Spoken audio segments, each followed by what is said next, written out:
ভেবে দেখেছো কখনো, যিনি ছিলেন যুগের রক্ষক, যিনি বলেছিলেন যবে যবে ধর্মের হানি আমি অবতীর্ণ হই, সেই শ্রীকৃষ্ণই নিজেই একদিন বনবাসে গেলেন এবং নিঃশব্দে পৃথিবী থেকে অন্তর্ধান করলেন। চলুন জানি আজকের এই অজানা রহস্য।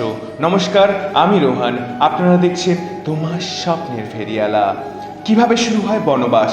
দ্বারকার যাদব বংশ নিজেদের অভিশাপে একে অপরকে হত্যা করে।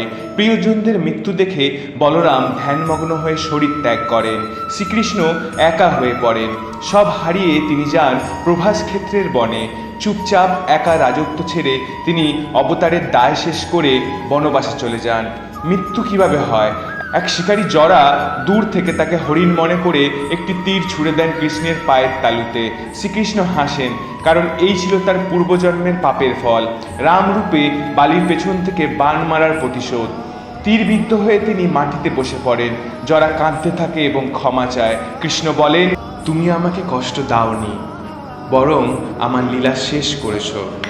তারপর দাপর যুগের শেষ ও কৃষ্ণলীলার সমাপ্ত হয়।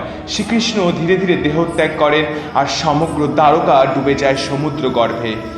শ্রীকৃষ্ণ গেছেন, কিন্তু রেখে গেছেন তার বাণী, যা আজও জীবন্ত ভগবদ্গীতার পাতায় আর আমাদের হৃদয়ের ভেতরে। এই ভিডিওটা যদি আপনাদের ভালো লেগে থাকে তাহলে অবশ্যই চ্যানেলটিকে সাবস্ক্রাইব করে লাইক, শেয়ার, কমেন্ট করে দেবেন।